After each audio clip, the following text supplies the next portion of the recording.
big box now to move on, Rick. I can walk around and everything in the. If you see this thing here, we're on the.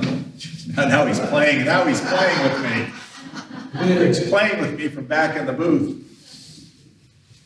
Apocalyptic. Did you hear about the apocalypse? It sounds scary. This, of course, is the famous mural in Kansas of John Brown, precursor of the Civil War. Bible in one hand, opened up with big Alpha and Omega. Gun in the other hand. Scary, dramatic, shocking, bracing. Glad Nancy's here, because Nancy texted me that she went and saw this movie, Jesus Revolution. Anybody else see the movie? Okay, Edie saw it, Roger saw it. I haven't seen it yet. I'll probably see it when it comes to streaming. The movie's gotten a lot of attention. It's about the Jesus people in Southern California. Now, many of you in this room were older than I was when that whole thing came through. It's a very interesting story. I remember as a kid, our house, like many houses in America, would get Time magazine, and Time magazine had one issue called The Jesus Revolution, and that's sort of where the movie gets its title. I find in our culture a lot of nostalgia for the summer of love and the hippies and the counterculture. If you read history, it's not quite that rosy.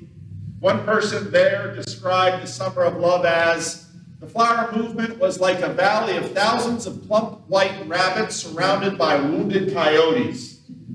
It started out with some rock concerts and everybody going to San Francisco with flour in their hair. One person said, what they should have said is, if you're going to San Francisco, bring a sleeping bag and a sandwich, because you're probably not going to find a place to stay. Drugs, sex, rock and roll very quickly led to trauma and wounds and neglected children. One guy in this world whose name pops up in many of the histories is Ted Wise. Ted Wise grew up not too far from here, was up in Auburn, went into the Navy, learned how to sail, and actually became pretty handy with sailcloth. You wouldn't imagine learning that in the modern Navy, but became adept with sailcloth and then began to work on some of those boats, the sailboats that are there in the San Francisco Bay, and was really enjoying his life there. He was taking all sorts of drugs, he was having all sorts of girlfriends, he had a wife and a couple kids. He was doing all of this, and then he began to realize that this new life that he loved so well did not really work very well for his wife and his children. And his wife stumbled into the Mill Valley Baptist Church in 1967. There's a picture of the pastor and his family. And those of us who remember the 60s know that a lot more people looked like the pastor and his family than looked like the flower children. So you had the squares, the straights, and of course the groovy people. And Ted Wise's wife stumbled into that church really looking for something, because her husband's drug habit and her husband's philandering was really causing her a lot of concern. She didn't know what she was going to do with herself and her children. Ted eventually visited that church. He was still high on LSD, but he kept walking around the church saying, "Jesus is coming, Jesus is coming." And nobody knew what he was talking about. Bit by bit, Wise began to convert, and one thing led to another, and before you knew it, there were all sorts of hippie rescue coffee shops in Haight-Ashbury and other places that were sort of picking up people who started out with the drugs and wound up really with a lot of depression, and began ministering to people. And bit by bit by bit, a thing started about Jesus and the new counterculture. Part of what held these people together was a sense of a deeply apocalyptic age. Another characteristic of their strong apocalyptic belief that they are living in the last days, and that they were the last youth generation that would live on the earth. 1968, of course, brought the Tet Offensive, the assassinations of Martin Luther King Jr., of Robert F. Kennedy, the Democratic Convention, which exploded in riots. Nixon was elected, promising law and order. It was in the middle of the Cold War, and a lot of people wondered, we're not going to get out of this mess as a species. We're going to nuke each other, or one thing or another is going to happen, and the whole system's going to collapse. And so what a lot of those young people putting flowers in their hair and wearing colors and bell-bottoms before it became more fashionable in the 70s, which many of you also remember, this can't go on. We're the last kids on Earth.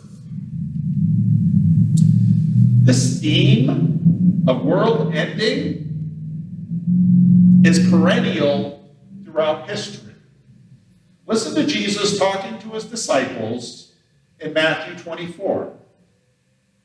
Jesus left the temple and was walking away when his disciples came to him to call his attention to the buildings. Now, these were massive stones that Herod had brought in, and the temple was glorious, and people would come from all over the world to Jerusalem just to see the sights and to see this great temple that Herod had refurbished. And the disciples were sort of in awe, pointing this out to Jesus when they were all visiting it. And Jesus said, "Do you see these things? Truly I tell you, not one stone here will be left on another. Every one will be thrown down." This was in the 30s. It would be in the 60s, 70 AD to be exact, that what Jesus said would happen. And then they walked up to the Mount of Olives overlooking the city. And Jesus was sitting on the Mount of Olives, and the disciples came to him privately and said, "Tell us, when will this happen? And what will be the sign of your coming and the end of the age?" Jesus answered, "Watch out that no one deceives you. For many will come in my name, claiming I am the Messiah, and will deceive many. You will hear of wars and rumors of wars, but see to it that you are not alarmed. Such things must happen, but the end is still to come. Nations will rise against nation, kingdoms against kingdom. There will be famines and earthquakes in various places. All of these are the beginning of the birth pains. So if anyone tells you he is out there in the wilderness, do not go out. Or here he is in the inner room, do not believe it. For as lightning that comes from the east is visible even in the west, so will the coming of the Son of Man. Wherever there is a carcass, there the vultures will gather. Immediately after the distress of those days, the sun will be darkened, the moon will not give its light, the stars will fall down from the sky, and the heavenly bodies will be shaken.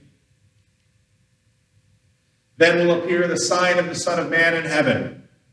Then all the peoples of the earth will mourn when they see the Son of Man coming on the clouds of heaven with power and great glory. And he will send his angels with a loud trumpet call, and they will gather his elect from the four winds, from one end of the heavens to the other. Now learn this lesson from the fig tree. As soon as its twigs get tender and its leaves come out, you know that summer is near. Even so, when you see all these things, you will know that it is near, right at the door. Truly I tell you, this generation will certainly not pass away until all these things have happened. Heaven and earth will pass away, but my words will never pass away. Therefore keep watch, because you do not know on what day your Lord will come. But understand this, if the owner of the house had known at what time at night the thief was coming, he would have kept watch and would not have let his house be broken into.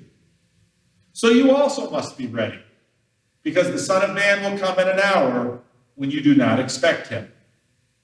Who then is the faithful and wise servant, whom the Lord has put in charge of the servants in his household, to give them their food at the proper time? It will be good for that servant whose master finds him doing so when he returns. Truly I tell you, he will put him in charge of all of his possessions. But suppose a servant is wicked and says to himself, my master is staying away a long time, And then he begins to beat his fellow servants and to eat and drink with drunkards. The master of that servant will come on a day when he does not expect him, and at an hour he is not aware of. And he will cut him to pieces and assign him a place with the hypocrites, where there will be weeping and gnashing of teeth. Wow. Cutting people up, assigning a place with the hypocrites, outer darkness, lightning from one side of the sky to another. This text has been provoking our imagination about the end of the world since Jesus said it. One of the things you find with Christians all along the way for 2,000 years is everybody imagining exactly what those hippies imagined. This can't go on much longer. It's all going to come to an end. It's going to come crashing down. And where will I be? Martin Luther, at the beginning of the 16th century, was a young man studying law, and he was traveling through the woods that night, and a thunderstorm came. If you've ever been in a bad thunderstorm in the woods, we Californians don't get bad thunderstorms out here. It's a terrifying thing. He fell on the ground and cried out to Saint Anne to save him. And he really bothered his father when he gave up pursuing a law degree and decided to be a monk. He did so because everyone was expecting the imminent coming of Christ. Columbus had gone to America. All kinds of strange stories of different peoples at the end of the world. This can't go on much longer. And what better could he do than take the cowl? Martin thought, if Jesus is coming, I want to be found in a monastery confessing my sins. Men believed the end of the world already had been postponed for the sake of the Cistercian monks. Jesus had just bidden the angel blow the trumpet for the last judgment when the Mother of Mercy fell at the feet of her Son and besought him to spare a while, at least for my friends of the Cistercian order, that they may prepare themselves. The very devils complained of St. Benedict as a robber who had stolen souls out of their hands. He who died in the cowl, as a monk, that's what that means, would receive preferential treatment in heaven because of his holy garment. Now, this has gone on a long time, and some of you remember, right after the hippies came Hal Lindsey, the late great planet Earth. And in fact, the rough draft of this video I put on my channel, and someone left a comment, yeah, in the early 70s, my father was buying these books and giving them away, warning everybody, the signs of the time are clear. The Soviet Union is the great bear. Israel is back in her land in Jerusalem, and it's coming to an end. This breezy dispensational apocalypticism sort of made Christ's second coming laughable when, well, the 80s moved on and the Soviet Union fell. And then not only late great planet Earth, but 1980 countdown to Armageddon just seemed a little dated. Memories of Luther or apocalyptic hippies imagining themselves to be the last generation sort of creates new atheist eye rolls. Oh, you Christians, you're always waiting for Jesus to come back. It's been 2,000 years. Will you give it up?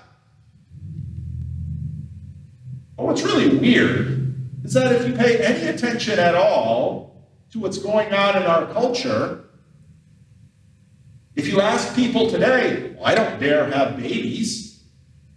This is the last generation. There's no future to humanity. Why would I want to bring a baby in this world to die with global warming or nuclear war or environmental collapse or economic catastrophe? There's no future for humanity. You see this on television. The most popular shows like the current one, The Last of Us, it seems like every 6 months or a year someone is spinning out a new apocalyptic yarn that says the future is dystopian with a few people living in rags trying to scratch out a living. Well, you sound like a hippie. You sound like Martin Luther. You sound like humanity has painted itself into a corner, and we're probably not going to get out of this mess. Oh, well, that's pretty normal. Every generation, it seems, faces the fear that this can't go on much longer. Now, your religion may or may not have a holy book, but apocalyptic is not restricted to Christians. Now, here's the funny thing about this word apocalypse. It's the title of the book of Revelation. It's not Revelations, it's Revelation. Apocalypse. Christian apocalyptic is not just zombies or viruses or nuclear war. Christian apocalypse is always two-sided. It's a day of disaster, and it's a day of release and opportunity. Both are there in the idea. The hippies looked around and said, this can't go on much longer. But it did. Jesus just can't seem to stay in the grave. People come stumbling out of dead ends with faith to go forward and the belief that they proceed in hope.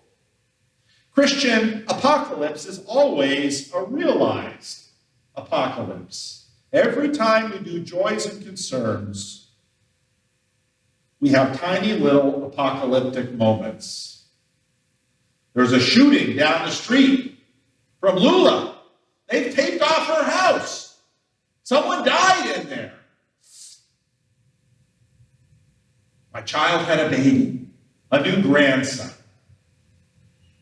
All of these tiny little apocalyptic moments that stop us and shock us and ask us about the nature of life. Jesus keeps revealing himself anew to generations that had painted themselves into a corner. Ted Wise stumbled into that church and his life changed. Didn't give up drugs right away. That would be a longer conversation. Didn't give up womanizing right away. Well, that sort of petered out. But Jesus got a hold of him, and he pretty much saw the end of the world was coming, at least the end of his world, and he knew something needed to change, and it began to put him on a road where the drugs would taper off, the womanizing would stop, the relationship would improve, there'd be milk in the fridge for the kids, life would go on, and Ted Wise would become an early adopter to a movement that would transform Christianity in America, and still does. Jesus is really funny with the apocalypse because Jesus keeps sort of offering what I call a shopkeeper apocalypse. Now, the text for today comes in Matthew 25, and it's a very strange text because, again, it involves a wedding banquet. At that time, the kingdom of heaven will be like 10 virgins who took their lamps and went out to meet the bridegroom. Now, there's a lot of conversation because we don't exactly know the first century Jewish wedding practices, but it's quite clear that there were something similar to our maids of honor who were probably friends of the bride. And at some moment, they would wait and they would escort the bridegroom into the wedding feast. And things would happen and they would have to wait. And the kind of lamps probably weren't these little lamps with oil. They might have been something like torches where there's oil-soaked rags. And so you go out there and you have them lit. But if you wanted to light it again, you had to sort of reassemble the things. And you needed oil to do this. And so Jesus takes this thing and says, this is a picture of how I want you to be in a world that is unstable and unreliable, where everything can fall apart at any given time. The kingdom of heaven will be like 10 virgins, 10 young ladies who are not married, who are bridesmaids in a sense, who took their lamps and went out to meet the bridegroom. 5 of them were foolish, and 5 were wise. You can see this is very apocalyptic. It's night. It's dark. Something is coming. We don't know when. The foolish ones took their lamps, but did not take any oil with them. The wise ones, however, took oil in jars along with their lamps. The bridegroom was a long time in coming, and they all became drowsy and fell asleep. Now, if you remember the parables we just read, Jesus says, stay awake. But we all know, physically, you can't just stay awake. Jesus is clearly telling people to stay awake spiritually, in a sense.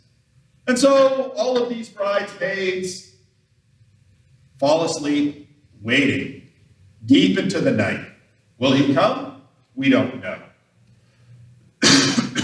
What's interesting is that Jesus, in the midst of all of this apocalyptic, that you can't do much about, not one stone will be left on another, Jesus advises them to do fairly small, little, common sense things.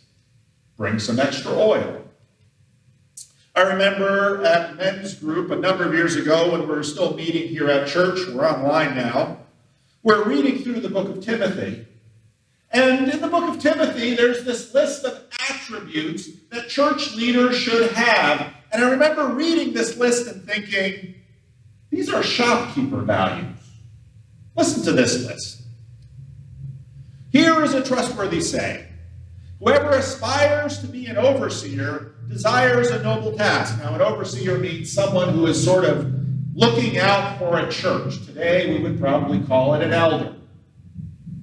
Now, the elder is to be above reproach, faithful to his wife, temperate, self-controlled, respectable, hospitable, able to teach, not given to drunkenness, not violent, but gentle, not quarrelsome, not a lover of money.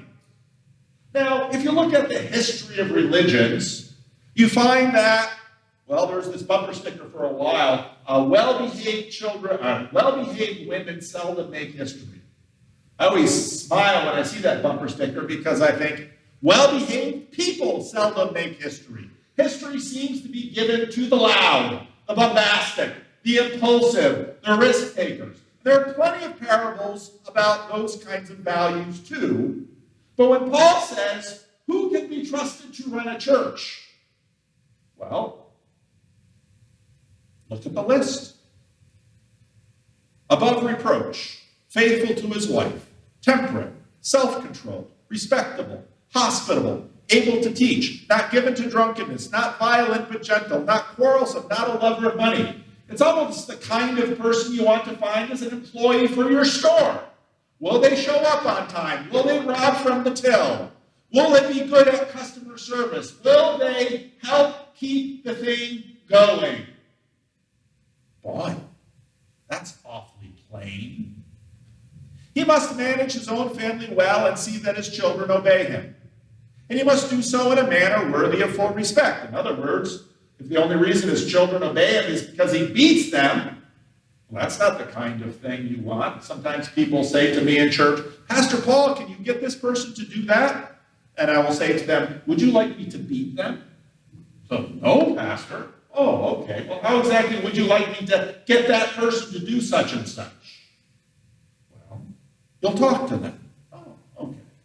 These are the kinds of qualities Paul is looking for. If anyone does not know how to manage his own family, how can he take care of God's church? He must not be a recent convert, or he may become conceited and fall under the same judgment as the devil. He must also have a good reputation with others, so he will not fall into disgrace, into the devil's trap. This person sounds almost boring. And Paul says, this is the kind that can actually shepherd a flock. At midnight, back to Matthew 25, the cry rang out. The apocalypse has come. Here's the bridegroom. Come out to meet him. Everyone's drowsy, waking up, not knowing what to do. Well, Then all the virgins woke up and trimmed their lamps. The foolish one said to the wise, "Give us some of your oil, our lamps are going out." "No," they replied, "there may not be enough for both of us, for both us and you. Instead, go to those who sell oil and buy some of them yourselves." But while they were on their way to buy the oil, the bridegroom arrived, and the virgins who were ready went in with him to the wedding banquet, and the door was shut.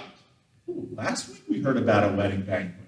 Jesus loves to tell these wedding banquet stories, and they all have some of the same features. Now, this oil in the parable is something that can't really be shared, sort of like preparation.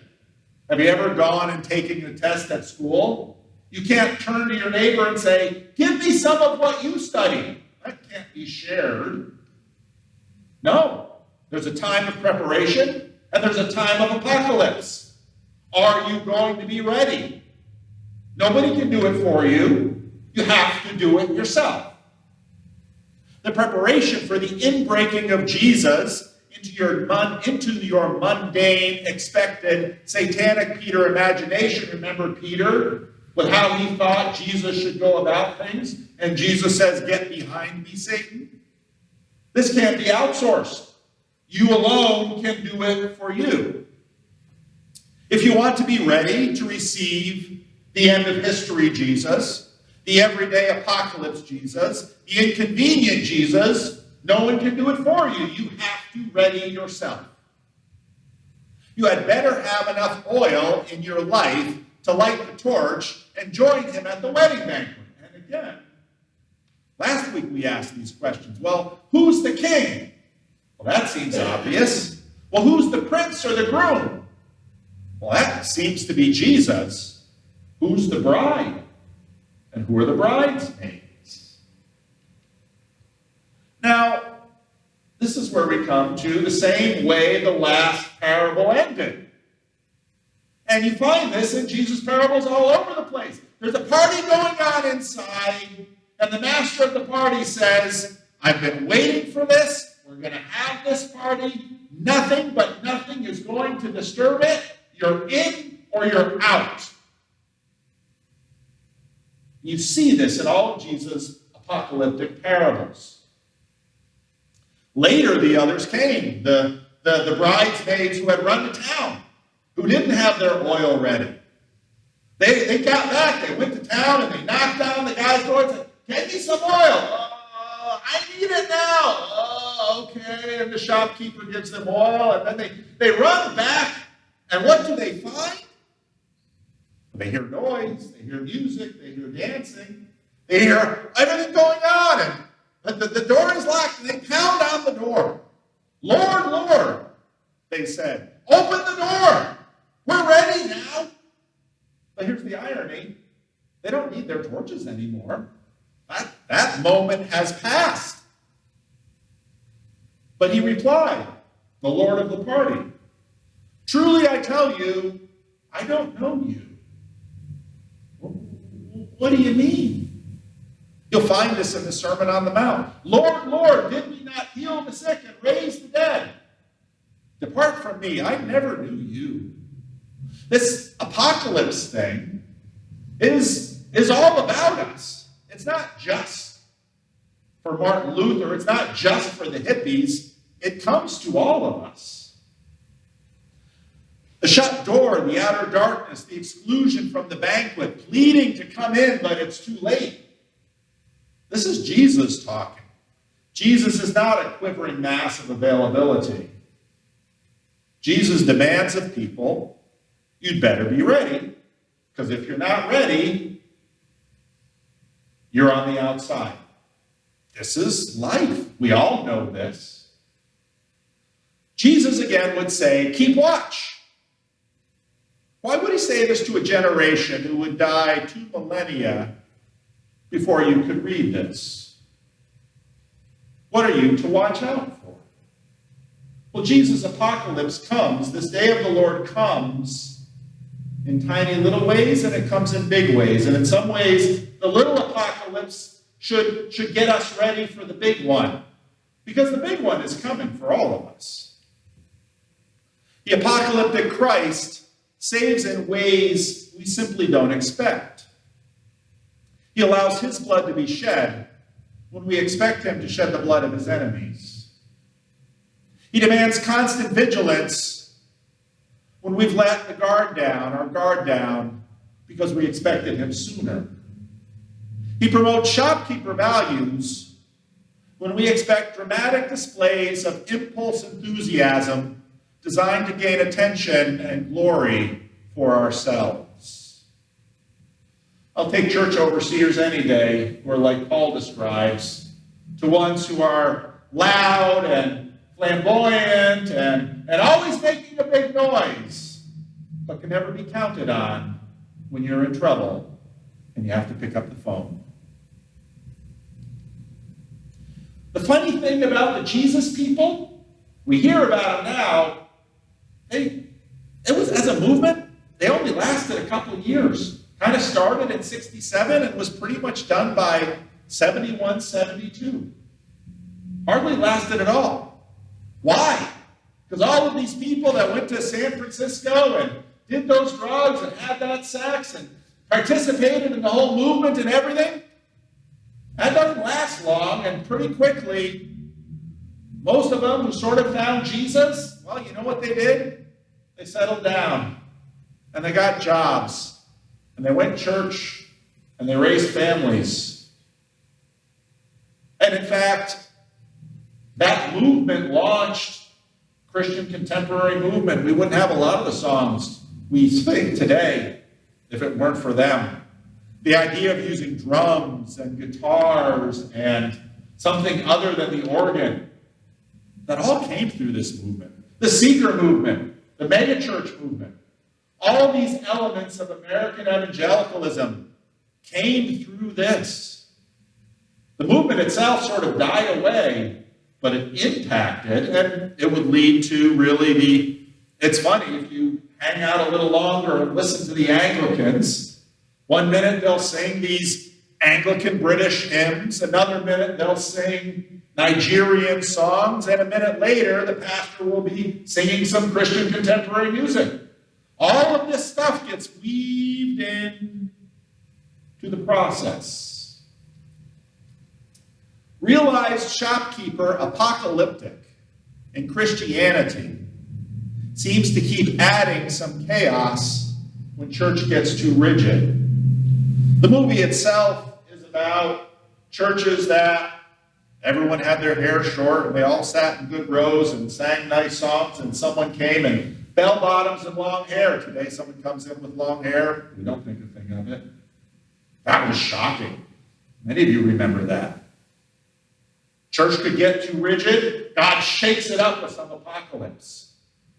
Church is too chaotic, God settles it down with some order. Back and forth it goes.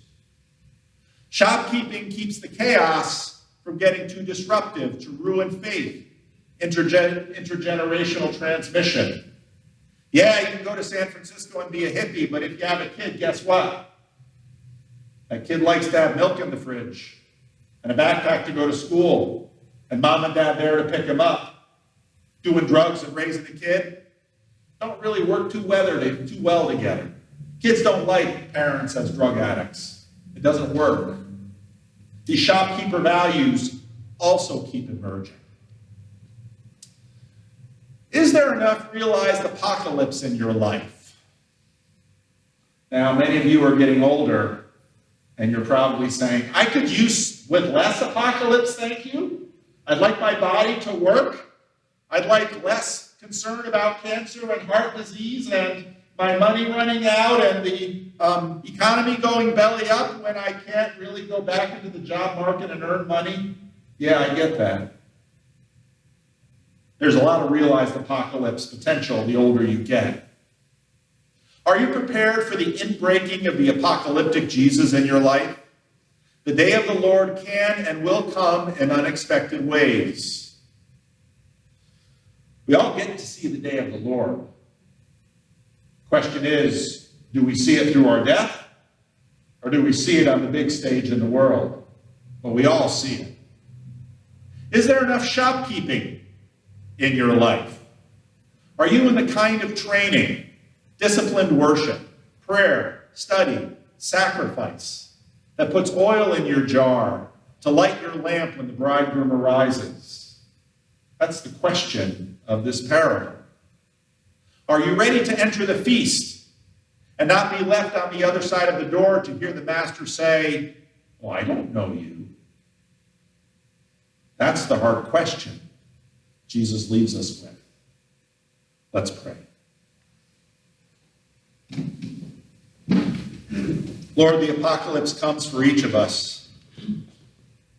Whether we're traveling through the woods at night, whether we're going to the doctor's office with a concern that might be more than we expect, whether it comes on a big stage and a whole generation is impacted by it, or it comes in a little moment and we feel ourselves isolated and alone in it. Lord, you promise to be with us, but you invite us to be with you before the apocalypse commences. Help us, Lord, to seek you and find you seeking us. Hear our prayer. In the name of Jesus, amen.